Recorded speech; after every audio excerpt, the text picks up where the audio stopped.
Hey there, sports history fan. This is Arnie Chapman, aka the Football History Dude, and I'm here to help you finish your Christmas shopping list and let everyone else over there stiff-arm their competition while trying to fight off that tryptophan on Turkey Night.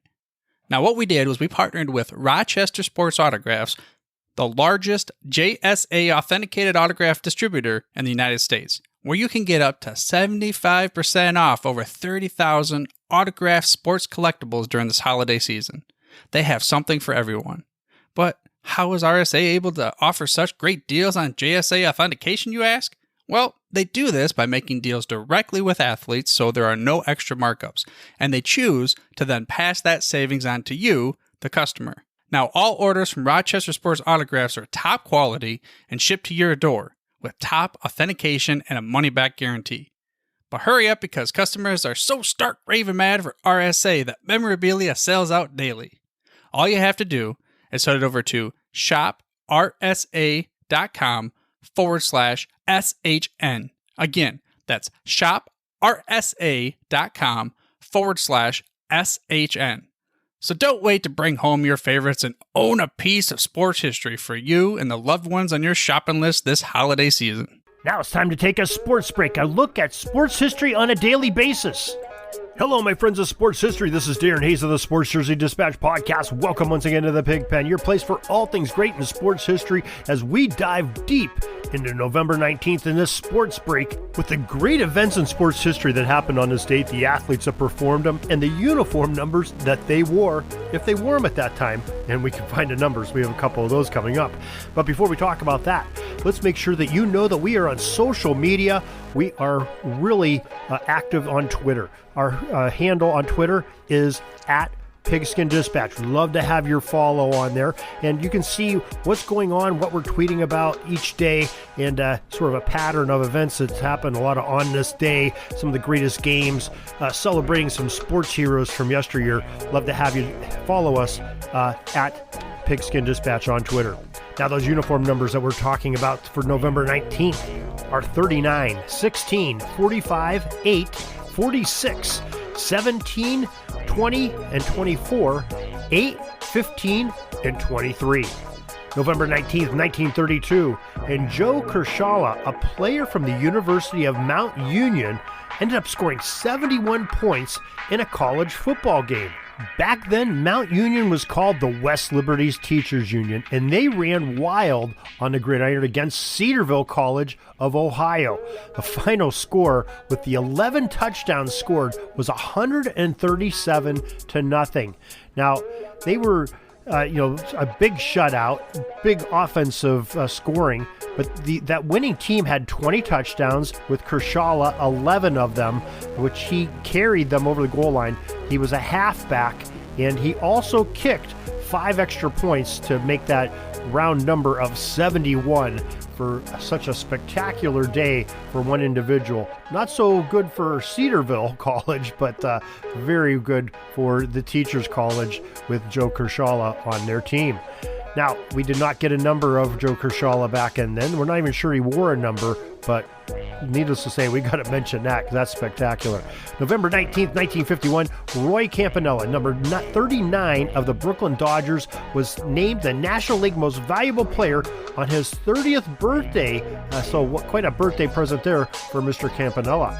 November 19th, 1961, the Houston Oilers quarterback, number 16, George Blanda, passed for 7 touchdowns on a 49-13 rout of the New York Titans at Jefferson Stadium in Houston. Okay, a lot of different names were thrown out there. Houston Oilers, of course, that was the Tennessee Titans' original name, and this is 1961, so this is the American Football League, AFL, before the merger, and they played the New York Titans, who ended up becoming the New York Jets. And Jefferson Stadium, of course, that was the stadium they played at before the Astrodome and some of the more modern fields that they're playing on now in Houston. So great history there. And George Blanda, a former Chicago Bear that was sort of relegated to kicking, didn't like that so much, wanted to play quarterback, but Mr. Hallis over there did not want him playing quarterback. He had a pretty good quarterback there himself. And So George Blanda retired and eventually made his way into the AFL and resurged his career doing the thing that he loved, throwing the football. November 19th, 1968, the New York Yankees pitcher Stan Boston, number 45, won the American League Rookie of the Year honors for the season. And November 19th, 1975, Cincinnati Reds second baseman, number 8, Joe Morgan, great player, was named the National League Most Valuable Player for the season. November 19th, 1978, the Miracle at the Meadowlands. Philadelphia Eagles player Herman Edwards, number 46, picked up a very timely for the Eagles and unfortunate fumble for the Giants to pick it up and take it for a touchdown with 31 seconds left to give Philadelphia an unwarranted and unexpected 19-17 victory over the rival New York Giants. Why didn't they just take a knee? That's the question that everybody in New York was asking that day. November 19th, 1983, Yari Curry, the Edmonton Oilers forward number 17, became the first and the only Finnish player to score 5 goals in an NHL game. Quite an accomplishment and quite a player in Yari Curry. November 19th, 1984, New York Mets number 16, Dwight Gooden, at the age of 20 years old, became the youngest to be named the National League Rookie of the Year. Fine season he had there with pitching the ball. November 19th, 1986, Philadelphia Phillies third baseman number 20, Mike Schmidt, won the National League Most Valuable Player. November 19th, 1990, Pittsburgh Pirates outfielder number 24, Barry Bonds, yes, he once was a Pirate, won the National League Most Valuable Player. November 19th, 1991, Baltimore Orioles shortstop number 8, Cal Ripken, the Iron Man, won his second American League Most Valuable Player that year. November 19th, 2018, the Los Angeles Rams defeated the Kansas City Chiefs 54-51 at Los Angeles Memorial Coliseum. It was the third highest scoring game in NFL history, the first time the two teams scored 50 points in the same game as opponents. Number 15, Patrick Mahomes had 6 touchdown passes for KC, the most in Monday Night Football history. And don't forget, this was Patrick Mahomes' second season. He was still learning the game. November 19th, 2019, LeBron James, talk about great players. Number 23, registered 25 points, 11 rebounds, and 10 assists as the Los Angeles Lakers beat the Oklahoma City Thunder 112-107. James became the first player in NBA history to record a triple-double against all 30 franchises with that big win and that scoring spree against Oklahoma. November 19th, 2021, Major League Baseball. The Cleveland Indians formally changed their name to the Cleveland Guardians. It was official. That's when it happened, November 19th, 2021. And that is your sports history for this November 19th, your sports break, as we talk about sports history each and every day and how it affects the uniforms and maybe the uniform numbers. We love to have you coming and joining us each and every day. I'd love to have your presence here. And we also love your feedback. You can email us, pigskindispatch@gmail.com. Let us know what you're thinking. We'd be sure to answer each and every email personally that's sent to us.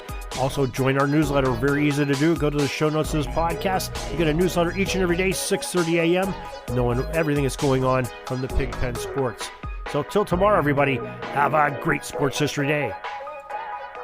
We're dribbling around and see the shot clock's almost out, so we got to put up our shot and come back tomorrow for some more great sports history.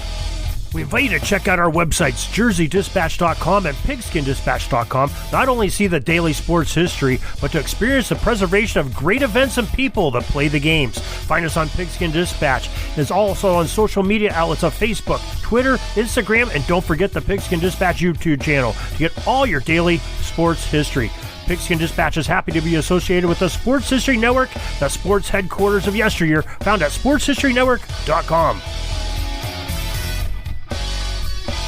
This podcast is part of the Sports History Network, your headquarters for the yesteryear of your favorite sport. You can learn more at sportshistorynetwork.com.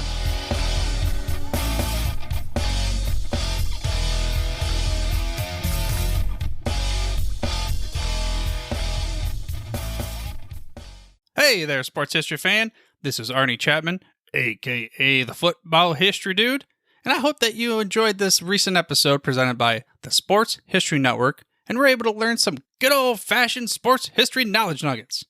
I started the Sports History Network back in 2020 with the mission to help podcasters find a community of like-minded sports history nerds, as well as helping aspiring podcasters to start their own shows.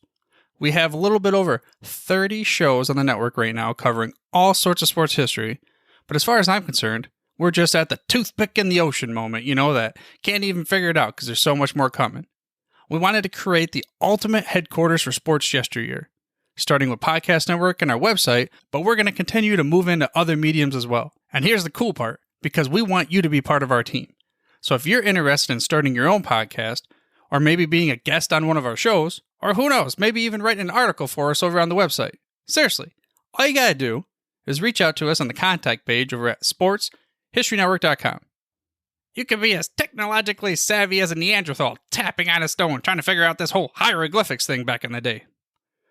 Again, it doesn't matter, because even if you don't understand the whole podcast space, we have a production team that can pretty much help you out with doing everything. All you gotta do, head over to sportshistorynetwork.com, head to the contact page, fill it out. That message goes right to me, and I'll reach out to you as soon as I can. But for now, dude, I'm through if you're through.